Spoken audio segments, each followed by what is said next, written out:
Joining the show now, he is the executive director of the College Football Playoff. He's Rich Clark with us here on 97.5, the KSL Sports Zone. Rich, pleasure to meet you. Pleasure to meet you too, Jake. Thanks for having me. This is awesome. Well, so you're relatively new to the role, right? Took over in 2 years. Yeah, I'm going into my third year now, but I still feel new because it's always changing, always evolving. I talked to you at Mountain West Media Days last year, yes. And my co-host and I were like, what's it going to be like when you go to 16? And you're like, hey, let's maybe pump the brakes now. You're here in 24, but boy, depending on the day, there's something new coming out with, it's going this, nope, we're going here. What's it like from your perspective? It is interesting and exciting and ever-changing, but what I'll say is I feel like people have really latched on to the 12-team format, and they liked it, and they want more access. They want to see more of it, and there's a lot of goodness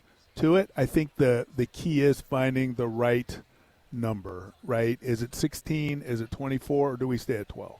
And that's the journey we're on right now, working with the commissioners. And I still love it, though, even with some of these changes in the air and the possibilities. It's just been a dream job for me, and college football is, I think, at a peak. It's just so great right now, and it's an honor to be a part of it. And having the CFP as the cap off to a great regular season is just awesome. There's an old baseball adage, and it's a joke, right? It's satire. If you want to get rid of the close plays at first, just move the bag back a yard. Right. So obviously you're just going to have the same amount. I'm wondering, as this thing develops, the Notre Dame not wanting to play and all on BYU figuring, I'm sure you heard from your Mark, they think they're going to be, they should have been in, blah, blah, blah. Do you get to the point where, all right, we're at 12 and, boy, fever pitch, I watch all the games. If you move it to 16, you let 4 teams in, well, then you just got a new set of problems. What are your thoughts on that? I agree. There's always going to be someone that's not happy, someone that feels like they should have gotten in isn't going to get in. So if it's 16, if it's a 16-team playoff, 17, 18, and 19 probably legitimately had a good shot of being in there, but we had to draw the line somewhere. If it's 24, that's going to be 25, 26, and 27.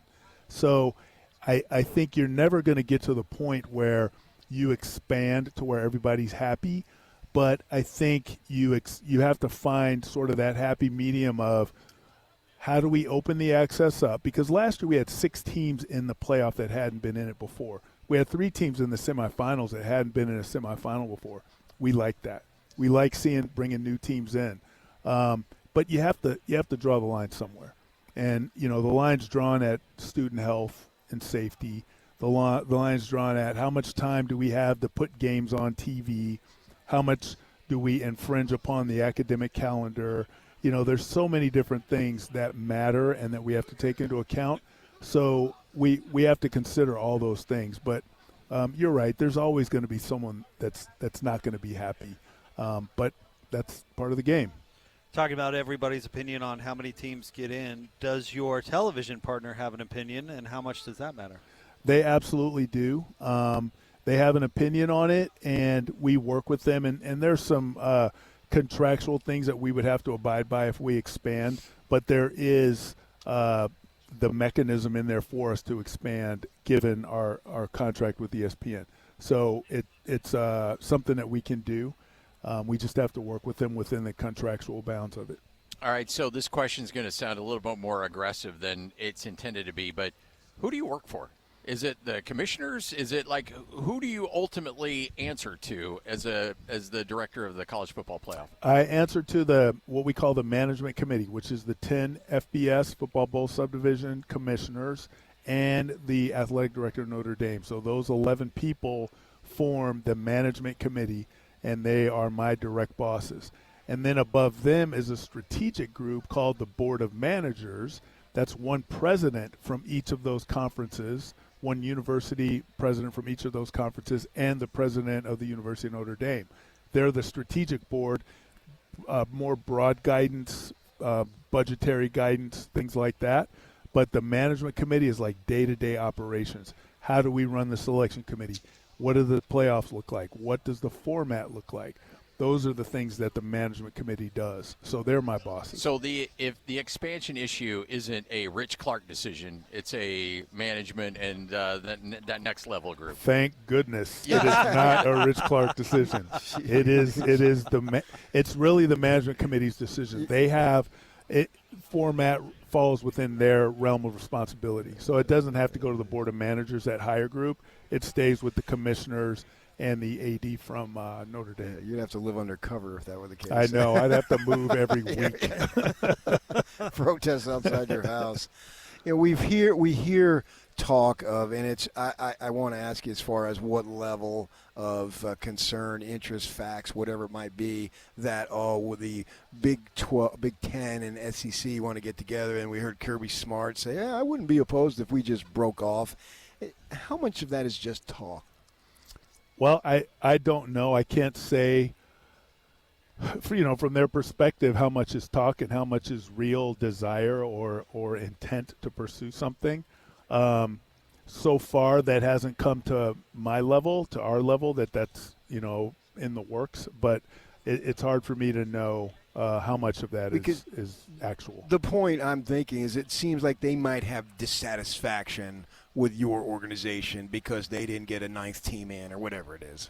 Yeah, I think pretty much everyone has some level of dissatisfaction with us because everyone didn't get a team in that probably they felt should have. And, I'll be honest, in a lot of cases they have a legitimate gripe because we're talking narrow margins between teams that get in and teams that don't. Right. And if you're on a team that didn't get in, you're going to have some dissatisfaction with us. And every conference has somebody that thought they should have had a legitimate shot or a better shot. When they see you calling them, do they just say, "Oh man"? Sort of, but that's what I work for. You seem to be a very nice guy. Yeah, I take their calls and I listen to them. I've had to go to the conferences and talk about our selection process, talk about the data that we use, talk about the discussions after in the room. After the fact, and sit down in front of those coaches and have them torch me at the end of the table. That's combat pay. It's what you are not kidding. I've been in combat too, and that was put me back in an airplane any day. Yeah, I was going to say, like being in Air Force and deployed, or being in front of a bunch of college coaches. Put me back in an airplane, but no, it is good, and it helps us too, right? Because we get to hear, and to be very honest, sometimes they have some good points. A lot of times they're bringing up good points that we need to consider about our process. And you can't take everything because what's good for one may not be good for everyone. We have to decipher and sort of figure out what really is what really are the right changes that we need to make to our process. But we listen, and it's helpful to us, and hopefully we educate them a little bit.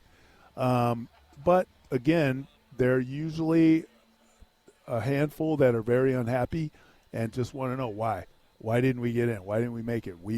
You're not looking at the right things. My team was better, and you should have seen this. And it's like, okay. So do you tell your selection committee, we need to find the 12, or let's just say 12 right now, the 12 teams outside, the automatics get in, obviously, but we want the 12 best teams right now, or the 12 teams that have built the best body of work? Like, what's the ultimate message to your selection committee? Good question.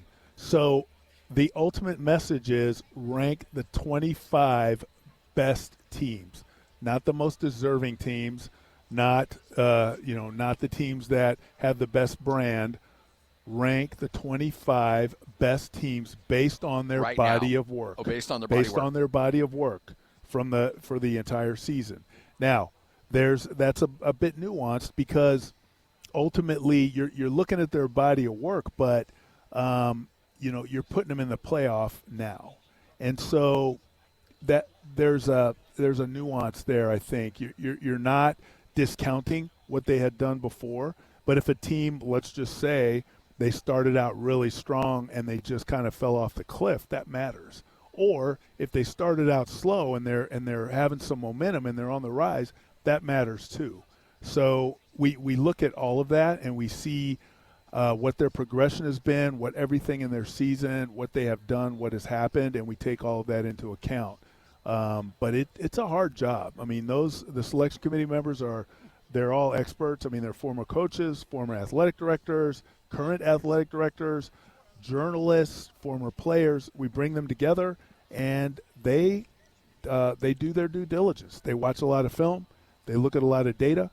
They have a lot of discussions, which are really amazing, fascinating discussions that they have. And they come up with, I think, a very good product in that top 25. But it's not an easy job. Do you adjust from year to year, or do you worry about being overreactionary? Well, yeah, that's interesting because every year we look at things within the committee that we might want to change, whether it's procedural or whether we want to adjust our data, because football evolves and the things that you look at, sometimes there's other things that you might want to look at, or that correlative statistics that equate to a winning team.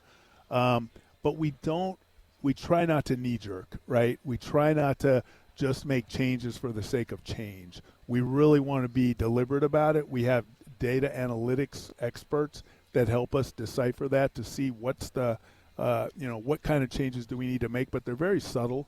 We don't make really sweeping changes to our data year over year.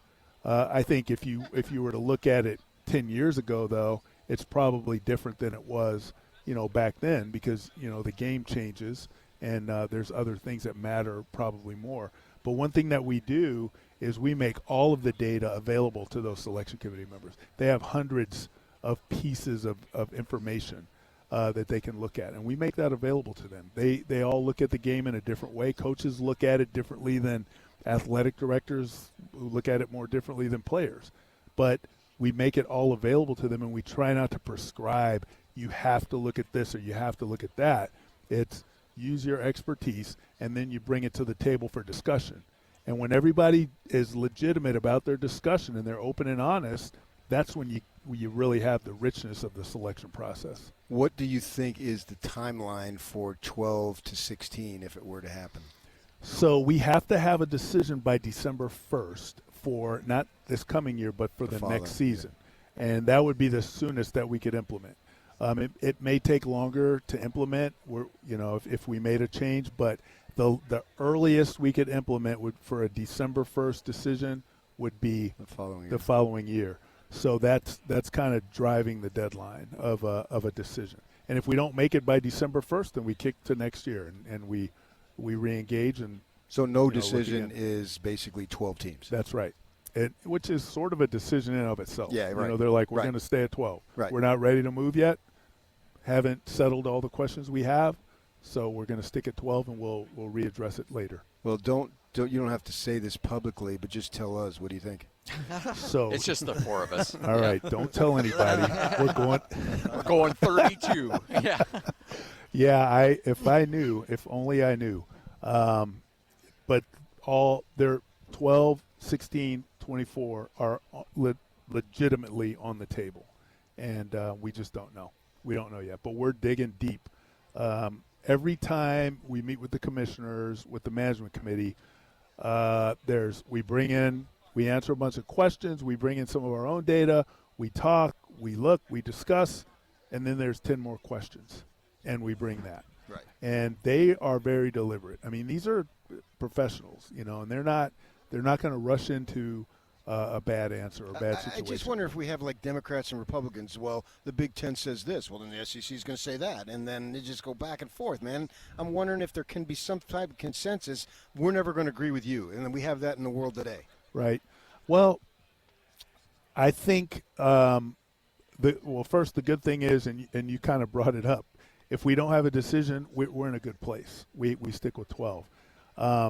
However, I do believe most of the commissioners and the Notre Dame AD are in favor of expansion. It's just a matter of how much. I think most of them are in favor of it. Right. But we'll see, And if they can't, the bottom line is they can't agree to how much, then we stay where we are. And that's kind of how it's going to go. But I think that they will come to an answer. I really do. I think that they want to expand enough that they're going to work to it and figure it out. How do you weight opinions from maybe Greg Sankey to Gloria Nevarez. You don't want to weight one more than the other, but one's got a little bit more, power behind it than the other. Just being honest. Yeah, you're absolutely right. And by our protocol and our operating procedures, there has to be meaningful discussion with all of the commissioners. That has to happen, and they do that. If there's a change, the Big Ten and the SEC have to agree to that. They have to agree to whatever change we have. So ultimately, you do have some commissioners that have a heavier weight in the decision process, but all commissioners have to contribute, and all commissioners' opinions matter, and they all have to bring that to the table. But the two commissioners from Big Ten and SEC have to agree on whatever the decision is. Well, we appreciate it. Thanks for coming by. Thank you for having me. Thanks, Rich. Appreciate you guys. Yeah, appreciate absolutely. you. That is Rich Clark, Executive Director of the College Football Playoff. There's never been a better time to get outside and experience the benefits of nature. Discover nearby trails and explore the outdoors with All Trails. Download the free app today and find your outside.